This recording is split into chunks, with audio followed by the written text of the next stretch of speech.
1970 का दशक। सोवियत संघ के एक प्रोफेशनल प्रोपेगेंडिस्ट यूरी बेज़मेनोव ने यूएसएसआर से डिफेक्ट करके अमेरिका में शरण ली। केजीबी ने पूरी दुनिया में कम्युनिस्ट आइडियोलॉजी फैलाने के लिए जो भयावह तरीके इजाद किए थे, बेज़मेनोव ने वो सभी राज दुनिया के सामने खोले। उस प्रोसेस का नाम था आइडियोलॉजिकल सबवर्शन। सबवर्शन की बात दुनिया के सामने भले ही 1970 में आई, पर उन टेक्निक्स का इस्तेमाल विश्व के कई साम्राज्य हजारों सालों से करते आए हैं। ब्रिटिश साम्राज्य भी उनमें से एक था। इस्लामी लुटेरों से कहीं ज्यादा शातिर ब्रिटेन्स ने 200 साल तक भारतीयों को ही अपना एजेंट बनाकर भारत पर शासन किया। लुटेरों के इरादे तो समझ आती हैं, पर ये भारतीय कौन थे जिन्होंने अंग्रेजों का साथ दिया? उन लोगों ने ऐसा क्यों किया? सोने की चिड़िया कहलाने वाले भारत में इतने ज्ञान और वैभव के रहते हम अचानक इतने कमजोर कैसे पड़ गए? हम दूसरों से नहीं बल्कि अपनों से हारे। जो इतिहास हम सबको बताया गया है, ये वो कहानी नहीं है। ये कहानी है भारत के सच्चे इतिहास की, भारत की आइडियोलॉजिकल सबवर्जन की।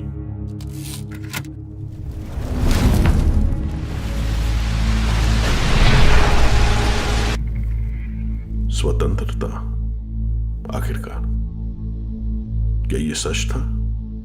200 साल की वो काली रात आखिरकार खत्म हो गई थी। अंग्रेज जा रहे थे बड़े बड़े जहाजों में भरकर इंग्लैंड के लिए। हमारे चेहरे तो देखने लायक थे। कल वो सुबह होगी जिसके लिए लाखों लड़े। बस कुछ दिन और, फिर सारे क्रांतिकारी राष्ट्रवादी लोगों को बुलावा आएगा दिल्ली का। सब मिलकर भारत की एक नई कहानी लिखेंगे।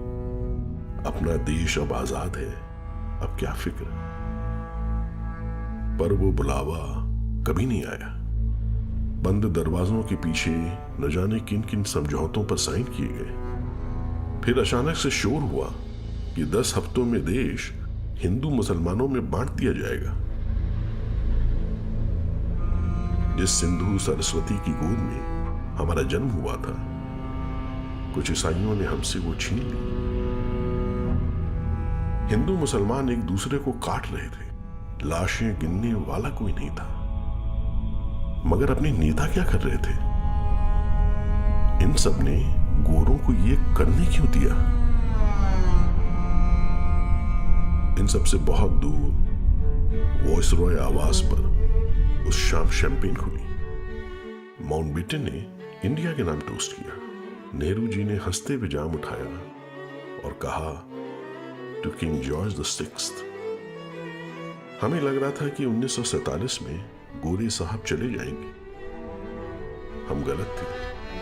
कुछ साहब ऐसे भी थे जो कभी गए ही नहीं।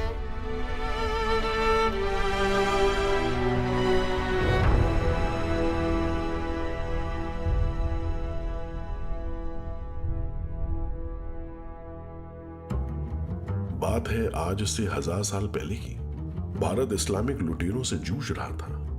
सिंध के इस पार भी अब इस्लामिक तानाशाही थी। पैसे जनता से लूटे जाते थे, पर बड़ी जोर जबरदस्ती करनी पड़ती थी। लुटेरे तो मुट्ठी भर ही आए थे, पर करोड़ों जाहिलों को कौन संभाले? आखिर कितने सर काटे जा सकते थे? शेर शाह जैसे अफगानों ने यहीं के लोगों को लेकर शिकदारों की फौज बनाई। हर शिकदार के नीचे सैकड़ों सैनिक।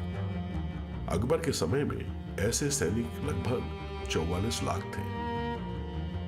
इनका काम होता था गरीबों की आत्मा में सरकार का डर बनाए रखने का। इन्हीं फौजों में होते थे दरोगा साहिब, जिनके पैरों की आहट से ही भूखी नंगी जनता कांपने लगती थी। अब साहिब शब्द को आप देखें तो साहब किन को कहते थे? ये जो मोहम्मद बिन अब्दुल्ला था, जिसे पैगंबर बोला जाता है इस्लाम का, उसके साथ जो लोग थे जिन्होंने उसे जीवित अवस्था में देखा। ऐसा कहा जाता है कि वो इतने महान थे कि उन्होंने उस व्यक्ति को देखा, इसलिए वो साहब थे या सहाबा थे। ये जो शब्दावली थी वो आज भी आप देखें चलती है कि दरोगा साहब के पास चले जाओ, दरख्वास्त लेके जाओ। अब जनता के सामने 3 रास्ते, या तो धर्म बदलकर समझौता कर लो, या जिम्मी बनो, या फिर सर कटवाओ। ज्यादातर लोग जिम्मी बनकर रहते थे। गलती चाहे जो करे, सजाएं सामूहिक रूप से दी जाती थी। साहब सुनते ही जिम्मी वाली फीलिंग आती है कि हम आज भी जिम्मी हैं, साहब ने बुलाया तो झुक के जाना है, उनके आगे सलाम करना है। जिम्मी बनकर रहो तो बेइज्जती सही, पर कम से कम जीने को तो मिलेगा। थोड़ा दबकर जी लेंगे, जिजिया दे देंगे, पर जान तो बच जाएगी। सैकड़ों साल जिम्मा उठाते उठाते साहबों का डर हमारे अंदर घर कर गया। हमारी सभ्यता का आत्मविश्वास टूटता गया, जबकि बाकी दुनिया तेजी से आगे निकल गई। राम राज्य जैसे विचार अब जनमानस में बस एक बहुत पुरानी स्मृति भर थे। अब तो बस यही रहता था कि कौन सा लुटेरा जा रहा है और कौन आ रहा है। ईस्ट इंडिया कंपनी ने 1757 में आसानी से बंगाल जीत लिया। अरबों खरबों की संपदा वाले राज्य अनगिनत थे। असली चुनौती थी अपने से कई सौ गुना बड़ी आबादी को काबू में रखना। पली जनता अलग थी, डरी हुई थी, और इस्लामी काल के मुलाजिम भी नौकरी खोज रहे थे। The highest art of warfare is not to fight at all, but to subvert anything of value in the country of your enemy. Bharat का सामाजिक तंत्र, शिक्षा, धर्म, आदर्श भले ही हमारी सभ्यता की विशेषता थे, पर हर समाज की तरह सैकड़ों सालों की गरीबी और भुखमरी के बाद कुछ समस्याएं भी पैदा हो गई थी। इन दरारों को भांपकर ब्रिटेन्स की आंखें चुन ली। Soviets used the phrase ideological subversion, but ideological subversion is the process to change the perception of reality to such an extent that despite of the abundance of information, no one is able to come to sensible conclusions. It's a great brainwashing process which goes very slow, divided into four basic stages. The first one being demoralization. In case of religion, destroyed, ridiculed, replace it with various sects, cults, and take it away from the supreme purpose of religion, to keep people in touch with the supreme being. Bharat के समाज की सबसे गहरी जड़ थी हिंदू। इस subversion project में company के ऑफिसर्स ने देश के कोने कोने से स्थानीय कमेटी कुछ समूचे भारत में स्वीकृत हिंदू प्रोजेक्टों की कंपाइल करना शुरू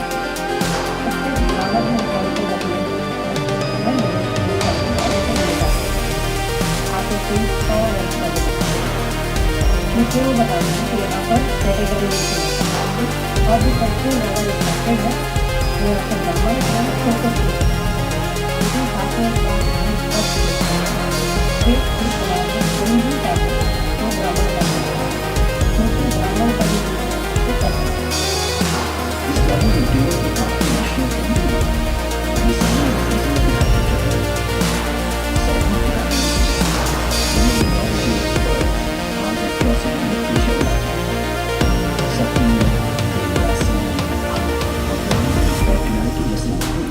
इसी प्रोजेक्ट की पश्चिम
And it always starts with Ram Mohan Roy as the founding father of this new Hinduism. Ram Mohan Roy was an employee of the East India in Calcutta.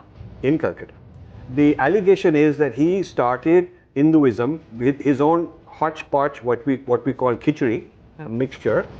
He started this thing, what today we would say is a muddled up sameness idea. The British had been talking all these things, but now for the first time is a very powerful, eminent, highly regarded, gentleman from India, an elite setting out. And he converted to the Unitarian Church. I mean, this is the typical sucking up to these guys, I'm so grateful, come and help us, we are not civilized, you please help us out and all that. Prototype brown tie. इस subversion में company को राजा राम मोहन रॉय जैसे कई उत्साही बूढ़े साहब मिले, जिन्हें आज की तरह ही मान्यता और सम्मान का लालच देकर अंग्रेजों ने इस्तेमाल किया। हाल ये था कि 1833 में राजा राम मोहन रॉय के निधन के बाद उन्हें ईसाई पद्धति से इंग्लैंड में दफनाया गया। There obviously in every society there are people who are against this society. The moment all these movements will be directed in one direction, right? This is the time to catch that movement and to continue it until the movement forces the whole society into collapse, into crisis. अगला निशाना बनी भारत की हजारों सालों से चली आ रही जाति और वर्ण व्यवस्था। जब अंग्रेज भारत में आए तो 500 में से 400 से ज्यादा रियासतें शूद्र राजाओं की थी, पर सबवर्जन करने के लिए दरारों को और गहरा करना जरूरी था। गोरों ने वर्ण और जाति को कास्ट में बदल दिया, जबकि कास्ट एक स्पेनिश पोर्चुगीज कॉन्सेप्ट था, कास्ता, जिसका भारत से कोई लेना देना ही नहीं था। उन्होंने रवांडा में भी कास्ट सिस्टम क्रिएट कर दिया। अब वहाँ तो कोई ब्राह्मण नहीं थे। जब आप अंग्रेज़ों द्वारा स्थापित 1871 से बाद के सेंसस देखना शुरू करते हैं तो हर सेंसस कमिश्नर को ये एक्सप्लिसिट ऑर्डर्स थे कि तुमने इनको कास्ट में लिखना है, कास्ट को कैटेगराइज करके लिखना है। और जो लिख रहा है वो अपने आप रिपोर्ट्स भेजता था कि यहाँ के लोग इस कास्ट को नहीं मानते हैं, लेकिन ऊपर बैठा ब्यूरोक्रेट बोलता था कि लिखना, इसलिए यहाँ पर वर्ण को, जाति को, कुल परंपरा को, सबको कास्ट वर्ड में ढाल दिया गया। और आज हम उसी के गुलाम होके ऐसा मान लेते हैं कि हम सदा से ही कास्टिस्ट सोसाइटी रहे हैं। रोमन्स की डिविडे एट इम्पेरा की पॉलिसी को अंग्रेज अच्छी तरह निभा रहे थे। ब्राह्मणों और क्षत्रियों को अत्याचारी आर्यन आक्रमणकारी बताकर उन्हीं के सर उस समय की दिक्कतों का दोष मढ़ दिया गया, जबकि इसकी असली वजह कंपनी की लूट और इस्लामिक काल की कुरीतियां थी। समाज के भेदों को और गहरा बनाते हुए मुसलमानों से गोहत्या फिर से जोर शोर से शुरू करवाई गई। 1871 के क्रिमिनल ट्राइब्स एक्ट से कई जातियां जन्मजात अपराधी घोषित हो गई। ऐसी पॉलिसीज और तेजी से घटते संसाधनों के बीच भारत का प्राचीन सामाजिक ढांचा ढहने लगा। Efficient. Take away the initiative from people. Take away the responsibility from naturally established links between individuals, group of individuals, and society at large, and replace them with artificially, bureaucratically controlled bodies. William Bentinck ने 1835 में English education act लाकर भारतीय शिक्षा और गुरु शिष्य परंपरा का अंत भी शुरू कर दिया। मैकॉले के चलते भारत के लोगों को अब यॉर्कशायर की झुग्गी झोपड़ी वाली शिक्षा लेनी थी। मैदान में युद्ध के बजाय किसी को क्लासरूम में हताश कर देना कहीं अच्छा था। लूट से उजड़ चुका समाज परंपरागत पाठशालाओं को दान कहां से देता? एक एक करके पाठशालाएं और गुरुकुल बंद होने लगे। शिक्षा के बिना आबादी अब केवल अनपढ़ मजदूरों और किसानों का समूह बनकर रह गई। हमें व्हाइट मैन्स बर्डन बुलाया जाता था, अंग्रेजों का बोझ। अंग्रेज मिशनरी गरीब बच्चों को घर से ले जाते और उन्हें कॉन्वेंट्स में रखकर अंग्रेजी तौर तरीके सिखाते। जब ऐसी पढ़ाई करके वो बच्चे कॉन्वेंटों से निकलते तो उन्हें अपने ही माँ बाप, अपना समाज अजनबी लगता और चालाक मिशनरी अपने संगी। पिता की जगह अब फादर ने ले ली थी। जिस देश को पूरे यूरोप ने लूटा उसके बच्चे बच्चे को विश्वास दिलाया गया कि उनकी संस्कृति पिछड़ी है और लुटेरे क्रिश्चियंस के तौर तरीके वैज्ञानिक। इस तरह धर्म, जाति, समाज और शिक्षा हर स्तर पर भारत की भोली भाली जनता का एक्टिव डिमोरलाइजेशन हुआ। The next stage is destabilization. Dropouts or half-baked intellectuals are now occupying the positions of power in the government, civil service, Dropouts or business, half-baked mass media, intellectuals education are now system. occupying the positions of power in the government, civil service, business, mass media, educational system. You are stuck with them. You cannot get rid of them. They are programmed to think and react to certain stimuli in a certain pattern. संपन्न परिवारों के बच्चे अब पढ़ने लिखने England जाते, barrister और civil servant बनते। वापस आने पर इन बूढ़े साहबों के दिल में मैली कुचली जनता के लिए कोई सहानुभूति नहीं बची रहती थी, बल्कि अब तो इन्हें डर लगता था कि ब्लडी विलेजर्स मालिकों को कहीं ज्यादा गुस्सा न दिला दें, इम्प्रेशन चौपट हो जाएगा। You cannot change their mind, even if you expose them to authentic information, even if you prove that white is white and black is black, you still cannot change the basic perception and the logic of behavior. British Raj खुश था। राज के संरक्षण में राजे रजवाड़े भी अय्याशी कर रहे थे, पर सबसे खुश थे बूढ़े साहब। मालिकों ने ब्लैक डॉग्स को रूल करने का पावर अब उनको जो दे दिया था। जिन एलिट्स ने खुद को प्रूव किया, उन्हें गोरों ने जागीरें, तमगे और सम्मान दिया। किसी को राय बहादुर, किसी को खान बहादुर, तो किसी को नाइटहुड। गांवों में बिलख रही जनता की कौन सुन ले। इंडिया और भारत दो अलग सोच बन गए। इसी सदी में भारत के क्लास डिवाइड की लकीरें हमेशा हमेशा के लिए खिंच गईं। आम जनता ने भी अब आस छोड़ दी थी। ब्रिटिश साम्राज्य का सूर्य अब कभी भी अस्त होता नहीं दिख रहा था। 1947 तक ब्रिटिश राज के एडमिनिस्ट्रेशन का मेन इंजन था इंपीरियल लेजिस्लेटिव काउंसिल। इस काउंसिल में इंडियंस को अनौपचारिक मेंबर्स के रूप में चुना जाता था। देश के सबसे बड़े बूढ़े साहब, जमींदार, राजकुमार, वकील, मजिस्ट्रेट और व्यापारी इसका हिस्सा बनते थे। जाहिर सी बात है, ये वही लोग होते थे जिनकी वफादारी पर क्राउन को पूरा विश्वास था। We think that subverter is a person who is going to blow up our beautiful bridges. No! Subverter is a student who comes for exchange, a diplomat, an actor, an artist. You have your own person who has studied the oppressor, and because he is an insider to the culture, he perfects it to the extent, to levels that no foreigner can. चालाक Britain's बहुत पहले से ये समझते थे कि भारत में उनका शासन हमेशा के लिए नहीं रहेगा। ब्यूरोक्रेसी की बढ़ती निरंकुशता देखकर एम्पायर को बचाने के लिए एलन ऑक्टेवियन ह्यूम ने 1885 में कांग्रेस का गठन किया। इरादा था कि हल्के फुल्के रिफॉर्म्स करके 1857 जैसी परिस्थितियां दोबारा बनने से रोका जा सके। इस सेफ्टी नेट के पहले मेंबर्स कौन बने? वही इंपीरियल काउंसिल जैसे बूढ़े साहब। ह्यूम का डर गलत नहीं था।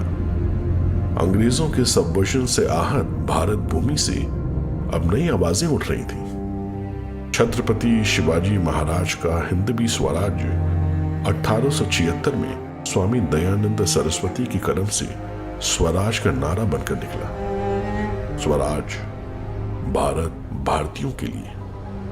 You need another 20 or 15 years to educate a new generation of patriotically minded and common sense people who would be acting in favor and in the interests of society.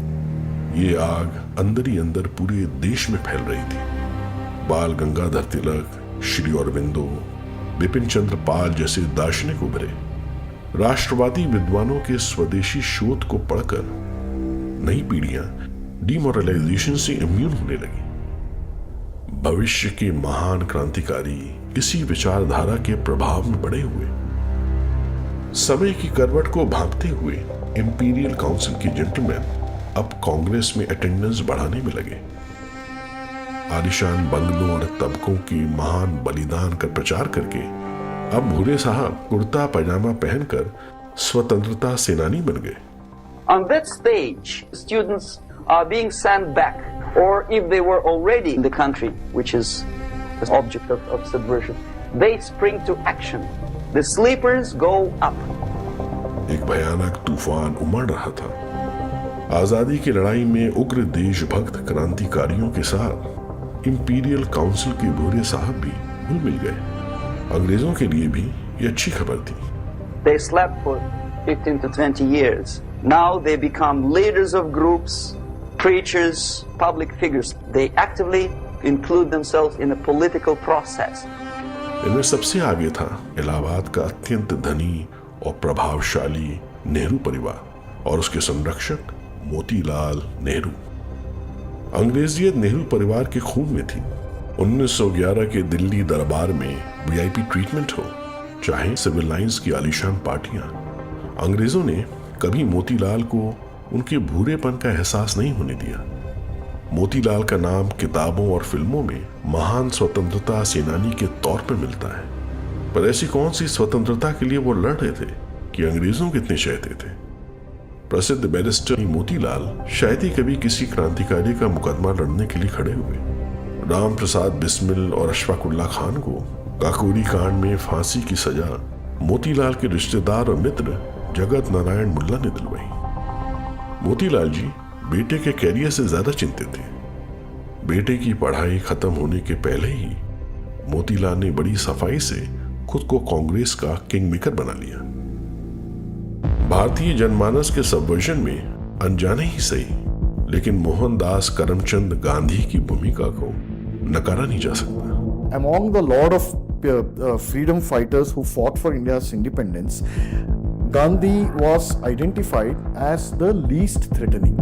Okay, so he turned the entire direction of the freedom struggle. Plus, he had a mass following. At all strata of the society, you have to give it to him. He had a mass following which no other leader had. अगर किसी ने गांधी का हिंद स्वराज पढ़ा हो तो वो ऐसी अजीब सी किताब है कि वो उसमें खुद से सवाल पूछे जा रहे हैं, खुद से उसके उत्तर दिए जा रहे हैं।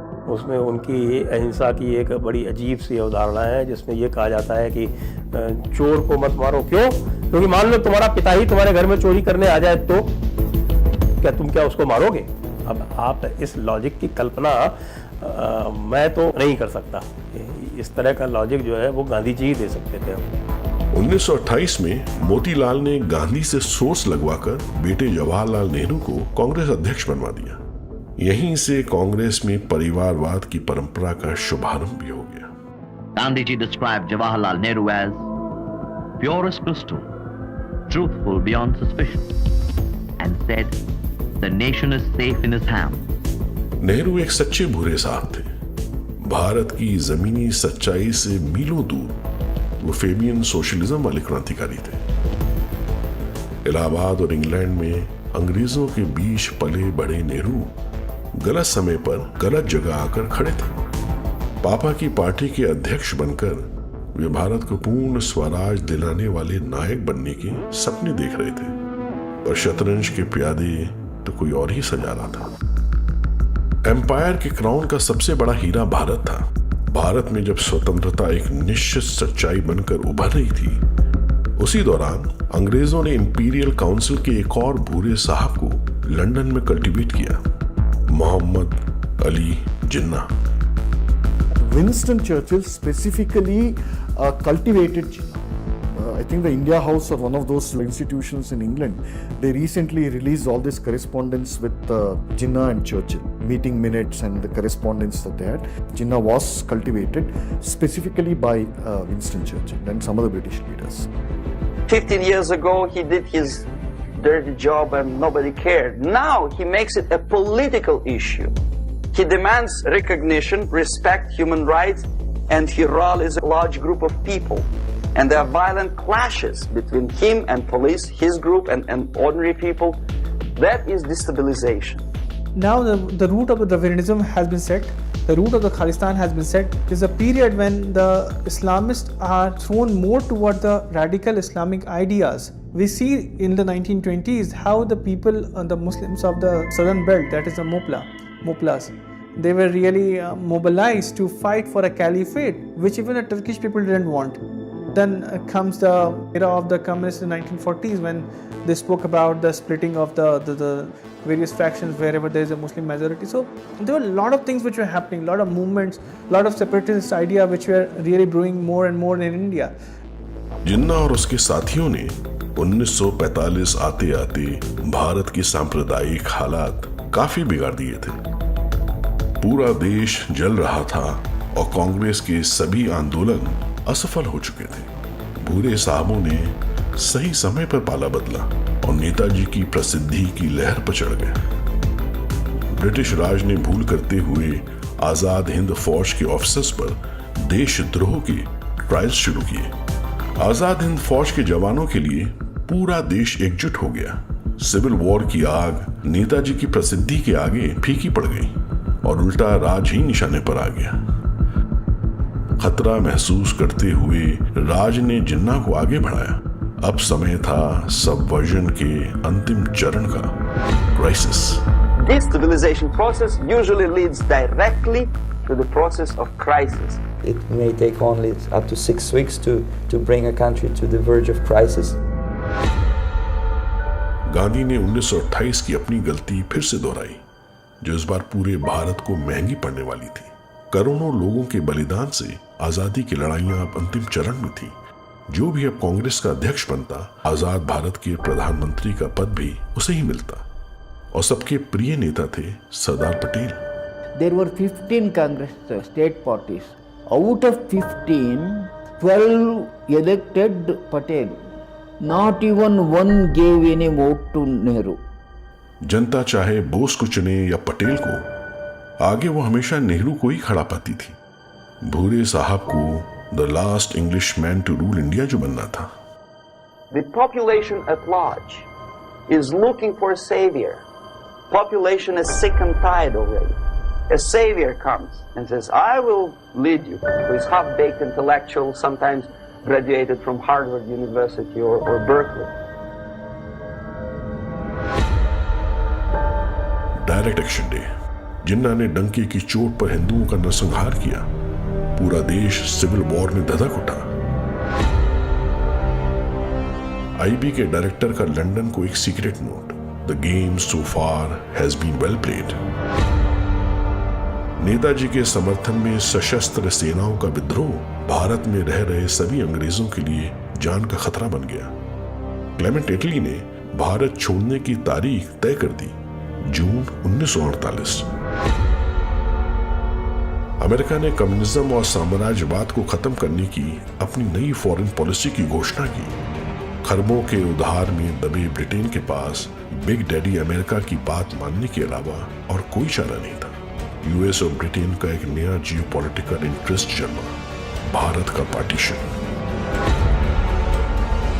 आनंद फानन में डिकी माउंटबेटन को इंडिया का वॉइसरॉय बनाया गया। उसे एक फाइल मिली जिस पर लिखा था ऑपरेशन मैड हाउस।